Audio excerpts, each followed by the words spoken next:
नमस्ते दोस्तों, स्वागत है आपके अपने चैनल पर। आज की कहानी ऐसी है जो आपके दिल को झकझोर देगी। कहानी एक गधे की जो कभी इंसान था। और सवाल ये कि क्या गधा बनकर भी कोई भगवान को पा सकता है? तो चलिए शुरू करते हैं। नाम था उसका बिल्लू।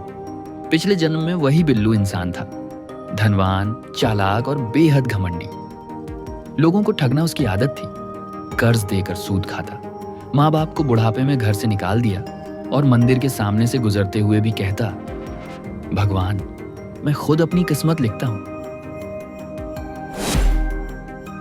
जब बिल्लू की सांसें टूटी, यमराज प्रकट हुए। उनकी आवाज गड़गड़ाई, तेरे पाप तेरी अकड़ से भी भारी हैं, तो अगला जन्म तेरा गधे के रूप में होगा। फिर अगली सुबह एक गांव में एक गधा जन्मा। वही बिल्लू था, लेकिन अब जानवर के रूप में जन्मा, जैसा कि यमराज ने कहा था। सुबह से शाम तक बोझ ढोना, पीठ पर लाठी, सिर पर धूप, न सम्मान न पहचान। लेकिन सज्जा और भी भयानक थी। याददाश्त बाकी थी।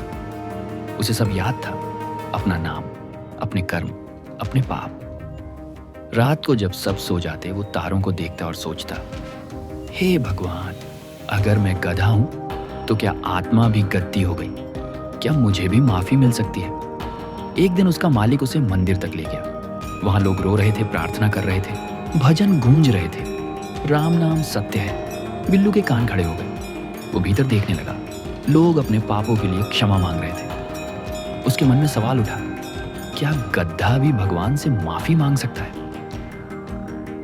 उस रात जब मंदिर सूना था, बिल्लू द्वार पर बैठ गया। आंखों से आंसू टपकने लगे और तभी मंदिर के अंदर से एक आवाज आई, तेरे पाप भारी हैं, पर मेरी कृपा उससे बड़ी है।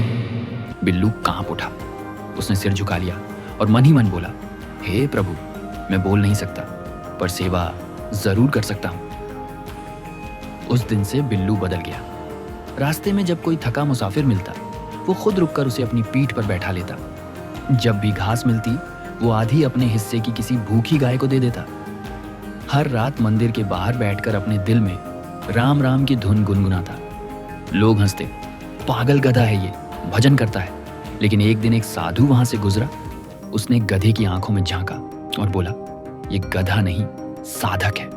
इसने मौन में वह कहा जो शब्दों से नहीं कहा जा सकता। कई साल बीत गए। एक दिन बिल्लू गिर पड़ा, थका हुआ, कमजोर मगर शांत। उसी वक्त आकाश में बिजली चमकी।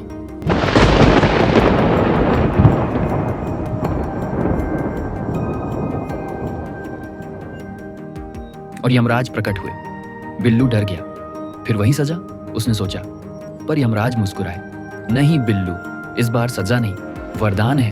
तूने गधे के शरीर में भी इंसान का धर्म निभाया है, तेरे पाप मिट गए। अचानक मंदिर की घंटियां अपने आप बज उठी, फूल अपने आप झरने लगे। यमराज बोले, अब तू मेरे पास नहीं, सीधे भगवान के पास जा रहा है। अगले ही पल बिल्लू की आत्मा शरीर से निकली।